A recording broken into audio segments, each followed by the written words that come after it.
Hello दोस्तों, नमस्ते, प्रणाम। कैसे हो? आई होप आप लोग मस्त हो, स्वस्थ होंगे। जी हाँ दोस्तों, ये जब से दोस्तों पवन सिंह और ज्योति सिंह, आप लोग मेरी बात को ध्यान से और गौर से सुनना, किसकी भाई गलती है। ठीक, कोई बोल रहा है पवन सिंह की गलती है, तो कोई बोल रहा है ज्योति सिंह की गलती है। अब इसी में तीसरा मैटर आ गया है। क्या यार बताएं, एक तो मैटर खत्म हुआ नहीं, तब तक तीसरा आ गया। जी हाँ, आज हम बात करेंगे पवन सिंह और ज्योति सिंह और अनुपमा यादव और अक्षरा सिंह को लेकर, जो कि दोस्तों ये चारों को लेकर दोस्तों इतना ज़्यादा यूट्यूब पे मतलब बताया जा रहा है कि कोई क्या बोल रहा है, कोई क्या ऐसी सी बातें बोल रहे हैं कि दोस्तों मैं बता भी नहीं सकता।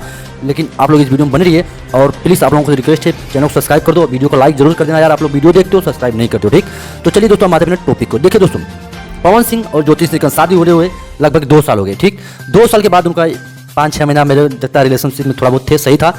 लेकिन दोस्तों ज्योति सिंह का कहना था कि पवन सिंह मेरे साथ नहीं रहते थे, जो भी मतलब करते थे अक्षरा सिंह के साथ रहते थे। ज्योति सिंह का एक इंटरव्यू था, मैं दोस्तों जो भी बताऊंगा सोशल मीडिया से बताऊंगा, उनका कहना ये था। और अक्षरा सिंह इधर से फोन करती ज्योति सिंह को बोलती है कि अक्षरा सिंह मुझे फोन करती हैं, बोलती हैं पवन सिंह सिर्फ अपने घर वाले खुशी के लिए शादी की है, तो ये वो है फलान निकान, जो भी हो।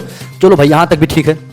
फिर दोस्तों अब इस बीच में एक नया मैटर आ जाता है पवन सिंह और अनुपमा यादव का, जो कि दोस्तों इसको लेके ना इतना ज़्यादा कंट्रोवर्सी मचा। तो कोई बोल रहा है, क्या पता है, कोई बोल रहा है कि ये अब ज्योति सिंह पवन सिंह के साथ रहेगी, ये सब ज्योति सिंह को जलाने के लिए किया जा रहा है। यानी अनुपमा यादव का जो मतलब पवन सिंह से जो भी चक्कर चल रहा है कि नहीं चल रहा है, भाई मैं साथ में नहीं बताऊंगा, लेकिन दोस्तों जो सोशल मीडिया बताया जा रहा है मैं वही बता रहा हूँ। क्योंकि दोस्तों कुछ दिन पहले अनुपमा यादव का ब्रेकअप हुआ था शिव कुमार से, जो कि दोस्तों आप सभी पता है शिव कुमार कौन है।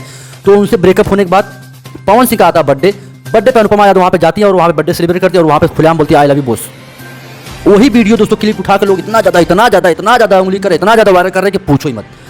अब भाई ज्योति सिंह ने भी एक स्टोरी लगाया है इंस्टाग्राम पे, अभी आप लोग जाके देखना क्या क्या उन्होंने लिखा है, मैं बोल नहीं सकता। और देखिए ज़्यादा हागू मुँह तो मत, जो भी है सही बात का सही जगह पे रखो। ठीक, हर जगह सोशल मीडिया पे कोई भी चीज़ नहीं बताया जा सकता है। तो चलिए दोस्तों, ज़्यादा वीडियो को लंबा नहीं करेंगे। वीडियो अच्छा लगा तो लाइक कर देना, चैनल को सब्सक्राइब कर देना।